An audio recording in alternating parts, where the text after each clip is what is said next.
जर या 3 चुका तुम्ही केल्या तर तुम्ही लाडक्या बहिणीचे 1500 रुपये गमावून बसाल। तर या 3 चुका कोणत्या आहेत, चला जाणून घेऊया। चला तर मग व्हिडिओला सुरुवात करूया। या 3 चुका कोणत्या आहेत बघा। जर तुम्ही आपला आधार नंबर टाकून जर लॉग इन केले OTP टाकून, तर तुमच्या पुढे असा फॉर्म ओपन होईल। सुरुवातीला आपल्याला वडिलाचे किंवा पतीचे आधार नंबर टाकायचा आहे। त्याच्यानंतर बघा, माझ्या कुटुंबातील सदस्य नियमित कर्मचारी म्हणून सरकारी विभाग, उपक्रम, मंडळ, भारत सरकार किंवा राज्य सरकार यांच्या स्थानिक संस्थेमध्ये कार्यरत नाही किंवा सेवानिवृत्तीनंतर निवृत्ती वेतन घेत नाही। तर निवडा म्हणून त्याच्यामध्ये हो किंवा नाही हे 2 पर्याय दिलेले आहेत। तर हा जो ऑप्शन आहे, या ऑप्शनसाठी तुम्हाला हो म्हणून सिलेक्ट करायचं आहे। नाही जर सिलेक्ट केलं तर तुम्हाला 1500 रुपये मिळणार नाहीत। त्याच्यानंतर बघा, दुसरा मुद्दा म्हणजे माझ्या कुटुंबातील केवळ एक विवाहित व एक अविवाहित महिला या योजनेचा लाभ घेत आहे।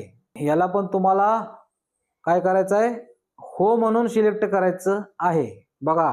त्याच्यानंतर जात प्रवर्ग निवडायचा आहे। तुम्ही अनुसूचित जातीमध्ये आहे, अनुसूचित जमातीमध्ये आहे, इतर मागास वर्गामध्ये आहे, विमुक्त जातीमध्ये अ मध्ये आहे का भटक्या जाती अ मध्ये आहे, भटक्या जाती अ, भटक्या जाती ड, विशेष मागास वर्ग सामान्य बघा। SC ST या ठिकाणी VJ NT ब, NT क, NT ड आणि विशेष मागासवर्ग दिलेले आहेत। तर तुम्हाला काय करायचं आहे, याच्यातलं तुम्ही ज्या कॅटेगरीमध्ये बसतात ती जात तुम्हाला सिलेक्ट करायची आहे।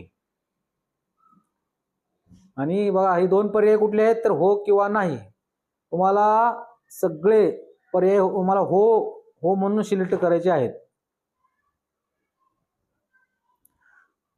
हे सगळं केल्यानंतर तुम्हाला सक्सेस म्हणून तुम्हाला KYC चा मेसेज तुम्हाला दिसेल। तुमची KYC पडताळणी यशस्वीरित्या पूर्ण झाली आहे। तर अशा पद्धतीने तुम्ही या चुका करायच्या नाहीत। तर तुम्हाला इथून पुढे लाडक्या बहिणीचा लाभ चालू राहील आणि प्रत्येक जूनमध्ये तुम्हाला KYC करणे बंधनकारक आहे। जर वर्षी तुम्हाला KYC करायचे आहे। जून महिन्यात तुम्हाला KYC पूर्ण करायची आहे। चला, व्हिडिओ आवडल्यास व्हिडिओला लाईक करा।